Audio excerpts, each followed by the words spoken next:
Hi guys, and welcome back to my channel, or if you're new to my channel, my name is Aussie Tash. Today we're going to be reacting to and watching the Canadian maple syrup cartel and the Great Maple Syrup Heist of 2012. Yes, who would have thought there is a Canadian maple syrup cartel? My God. Okay, but before we do, please make sure to hit that subscribe button. That'll really help me out. All right, let's just jump into this one. I'm excited to hear about this. Name something more Canadian. I'll wait.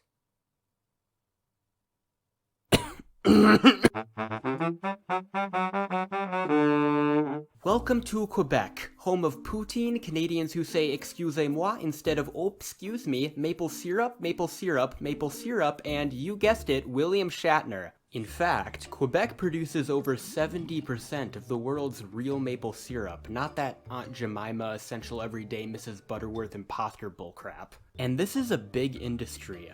One barrel of maple syrup goes for over $1,300, 26 times more expensive than crude oil. However, Quebec's near monopoly on the syrup industry has come with a cost. You see, back in the good old days when everyone just ran around sucking syrup out of trees willy-nilly, the market was almost completely reliant on the mercy of the famously pleasant Canadian weather. If it was too cold or too hot, there wouldn't be enough syrup and prices would soar. But if the weather was just right, there would be too much syrup and prices would suck. What was your average Pierre to do? Syrup cartel. Why not? Now, when I say cartel, I'm not talking about a bunch of buff Quebecois guys just waiting to smack your booty and then apologize to your girlfriend. I'm talking about the economic definition of a cartel, which is an association of manufacturers or suppliers with the purpose of maintaining prices at a high level and restricting competition. Not nearly as cool, but way more applicable. In order to control production, the Federation of Quebec Maple Syrup Producers, as the cartel is known, imposed strict quotas on the production of maple syrup. Any syrup that is produced over the quota is confiscated by the Federation and added to the Global Strategic Reserve to be used in years with bad weather. Okay, so is this FPAQ, which is some federal thing that was created by the Canadian government? Are they the cartel? I think if that's right, they're the cartel. Like, my God. Membership in the cartel is mandatory for all syrup producers in Quebec, and the Federation has been known to use some pretty extreme measures to enforce this. Okay, I just need to get these barrels hidden. You can do this. Alright, I just need you to sign here and here saying that you are going to register that syrup. No! No! No!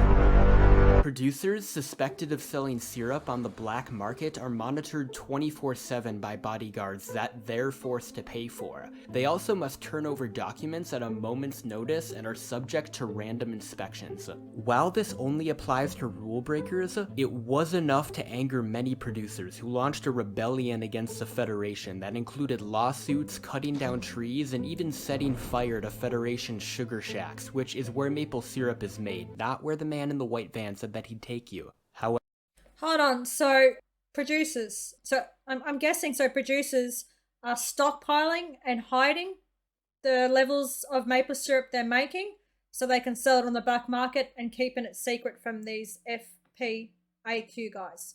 Mate, I guess sometimes it might need to be done.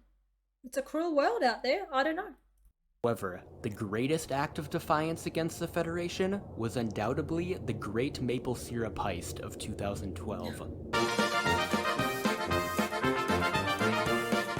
In the summer of 2012, a Federation employee began his ascent up a mountain of maple syrup barrels.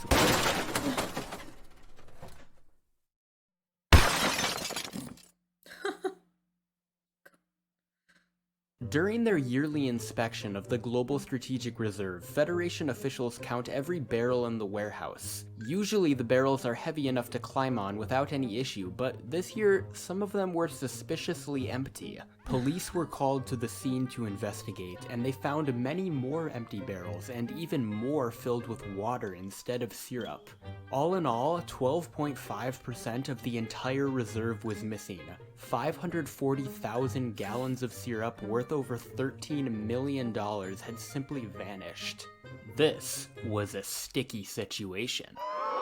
No, please, I'll never do it again! In the largest police investigation in the history of Quebec, over 250 investigators questioned 300 witnesses and searched 40 houses over the course of several months. Finally, in December of 2012, the ringleaders were found and arrested. Hold on, are people sending maple syrup, obviously beans or cans of maple syrup, what they think is maple syrup, full of water to this place, to these stockpile places? That's cool. So, how'd they do it? Who did it? Why'd they do it?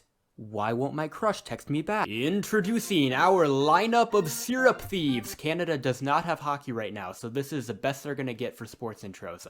Richard Valliere, disgruntled syrup producer, sick and tired of the Federation's shenanigans. Avic Caron, formerly convicted of fraud and connected to the Italian mafia. On a side note, also owned the warehouse where the Federation kept its reserve.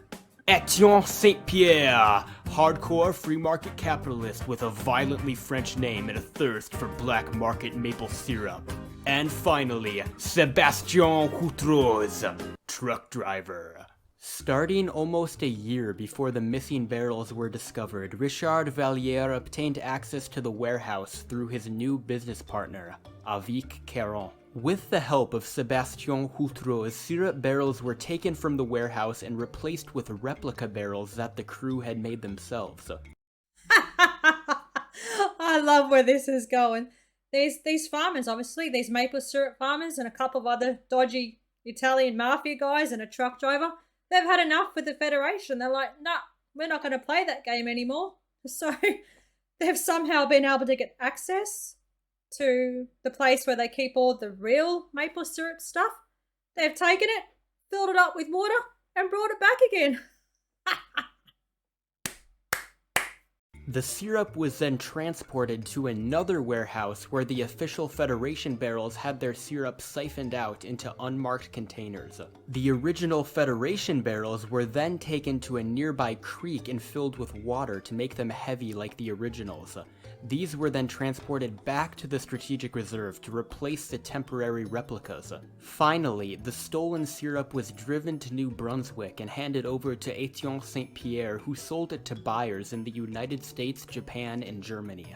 This process was carried out for months without fail, but after a while the crew got lazy and just started emptying the barrels directly in the reserve. This led to the empty barrels that doomed their plot. Big mistake. Then I guess they were making so much money from selling it on the black market that they got lazy. They didn't refill the ones they emptied and they just took them back. And these guys, these guys who are part of this government thing, they weigh them. And if it's light, mate, there mightn't be maple syrup in there. Not even water. Just a tin. And look, this scheme worked okay just a few years ago, but I feel like it would be even easier now. Oh my gosh. Run, we're all gonna die! Breaking news. All of Canada. toilet paper! Alright, you want to load all this stuff up? Sure. Yeah, sure, that'd be a good idea. Let's do that. Luckily for the thieves, the Global Strategic Reserve literally had no security, so it took the police a long time to find them, but when they did, they were swiftly brought to trial and sent to the worst place in the world for Canadians. The American South. Just kidding, our story ends in a Canadian prison, which is oddly anticlimactic. I mean, they filmed Beyond Scared Straight in America for a reason. Wow, who would have thought? A cartel in Canada about maple syrup. Wow. We're not dealing with illegal weapons here. We are dealing with maple syrup. stuff you put on your pancakes. That was my video for today. If you enjoyed it, please hit that like button, leave a comment, and remember to subscribe. All right, cheers from down under. Bye.